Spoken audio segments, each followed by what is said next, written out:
പ്രിയപ്പെട്ട സുഹൃത്തുക്കളെ, നല്ല ദിവസം ഏവർക്കും നേരുന്നു. 16/11/2025 മർക്കോസിൻ്റെ സുവിശേഷം 4-ാം അധ്യായത്തിലെ 21 മുതൽ 25 വരെയുള്ള വാക്യങ്ങളുടെ ശൃംഖലകളിൽ ബന്ധിതമായിരിക്കുന്ന ആശയം.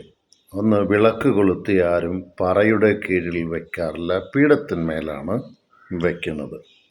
രണ്ടാമത്തേത്, മറഞ്ഞിരിക്കുന്ന രഹസ്യങ്ങളൊന്നുമില്ല, അത് വെളിപ്പെടുത്തപ്പെടും. മൂന്നാമത്തേത്, നിങ്ങൾ അളക്കുന്ന അളവിൽ തന്നെ നിങ്ങൾക്ക് അളന്ന് കിട്ടും, കൂടുതൽ ലഭിക്കും, ഉള്ളവന് നൽകപ്പെടും, ഇല്ലാത്തതിൽ നിന്ന് ഉള്ളതുപോലും എടുക്കപ്പെടും. ഇതൊക്കെ വളരെ ചിന്തിക്കേണ്ട വാക്കുകളാണെങ്കിൽ ലളിതമായി ഞാൻ പറയാം.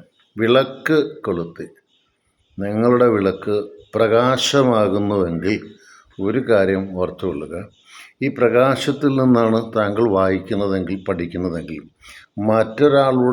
ഒരാൾക്ക് ശല്യമില്ലാതെ ഈ പ്രകാശത്തിലിരുന്നു എന്ന് വിചാരിച്ച് യാതൊരു കുഴപ്പവും താങ്കൾക്ക് സംഭവിക്കുന്നില്ല. അതുകൊണ്ട് ആ പ്രകാശം മറ്റുള്ളവരോട് സ്വീകരിച്ചുകൊള്ളട്ടെ. അത് നിങ്ങളുള്ള പ്രകാശമാകാം, നിങ്ങളുടെ ബുദ്ധിയാകാം, നിങ്ങളുടെ ശക്തിയാകാം, നിങ്ങളുടെ സാമൂഹിക അവബോധത്തിൽ നിന്ന് മറ്റുള്ളവരെ സഹായിക്കാനോ സ്വാധീനിക്കാനോ ചെയ്യുന്ന കഴിവാകാം. അത് മറ്റുള്ളവർക്കൂടെ കൊടുക്കുക. വിളക്കിൻ്റെ സ്ഥാനം ഇരുട്ട് മാറ്റാനാണ്, പക്ഷേ അത് കൊണ്ടുവന്ന് ഇരുട്ടറയ്ക്കകത്ത് വെക്കാനല്ല, എല്ലാവർക്കും വെട്ടം കിട്ടുന്നിടത്തേക്ക് വെക്കാനും. പിന്നെ മറഞ്ഞിരിക്കുന്ന രഹസ്യങ്ങളില്ല, മറഞ്ഞിരിക്കുന്നതൊന്നുമില്ല, വെളിച്ചത്ത് വരാതെ രഹസ്യമായിരിക്കുന്നതൊന്നുമില്ല. ചിലതിനെയൊക്കെ അടച്ചു വെക്കാൻ പാടാം. അത് ഇന്നല്ലെങ്കിൽ നാളെ ലോകം ജനത അറിയും. ഇതെന്താണെന്നറിയോ? അടച്ചു വെക്കാൻ സാധിക്കില്ല എന്ന് പറഞ്ഞാൽ ഞാനതിനെ വേറൊരു തലത്തിൽ പറയാം. നിങ്ങളിലുള്ള ഒരു കഴിവ്, ഒരു നന്മ ഈ ലോകം മുഴുവൻ അടച്ചു വെക്കാൻ പരിശ്രമിച്ചാലും നിങ്ങൾ വലിയ അദമ്യമായ ആഗ്രഹത്തിൽ നിന്ന് പുറത്തു വരാൻ ആഗ്രഹിക്കുകയാണെങ്കിൽ ഒരിക്കലും നിങ്ങളെ അടച്ചു വെക്കാൻ സാധിക്കില്ല. വലിയ പർവ്വതങ്ങൾക്കകത്ത് ഉരുണ്ടുകൂടുന്ന തീജ്വാലകൾ ലാവകളായി പുറത്തു വരുന്നത് പോലെ നിങ്ങളിലെ അഭിനിവേശം, നിങ്ങളിലെ ആഗ്രഹം നിങ്ങളെ പുറത്തു കൊണ്ടുവരും. ഞാൻ അതിൻ്റെ വിശദീകരണം അങ്ങനെ പറയുന്നുള്ളൂ, പരമ്പരാഗതമായിട്ട് പറയുന്നവരത് പറഞ്ഞുള്ളൂടെ. അടുത്തത്, നിങ്ങൾ കൊടുക്കുന്നത് പോലെ നിങ്ങൾ അളക്കുന്ന അളവിൽ നിങ്ങൾക്ക് ലഭിക്കും. അങ്ങനെയല്ല ബൈബിൾ പഠിപ്പിക്കുന്നതെന്ന് ഞാൻ പറയും. വേണ്ട. നീതിയെക്കുറിച്ച് ബൈബിൾ പഠിപ്പിക്കുന്ന ഇതാണ്: അർഹതപ്പെടാത്തവർക്ക് അർഹതപ്പെടാത്ത സമയത്ത് കൊടുക്കുക. That is justice of Bible, that is justice of Christ. മറ്റെന്താ നീതി? സോഷ്യൽ നീതി എന്താ?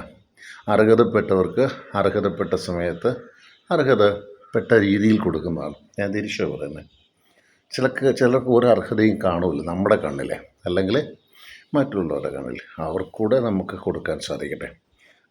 അളവിൽ കിട്ടും. രണ്ടാമത്തേത്, കൂടുതൽ ലഭിക്കും. ചിലപ്പം നമ്മളിപ്പോൾ 100 രൂപയോ അല്ലെങ്കിൽ 5 രൂപയോ 1 രൂപയോ നമ്മൾ 1 മണിക്കൂറായിരിക്കും അവിടെ നമ്മൾ ഒരാൾക്ക് വേണ്ടി ഒരു ഹോസ്പിറ്റലിൽ നിന്നത്. അതിൽ കൂടുതൽ ചിലപ്പോൾ നിങ്ങൾക്ക് ലഭിച്ചെന്നിരിക്കും നിങ്ങളോടൊപ്പം.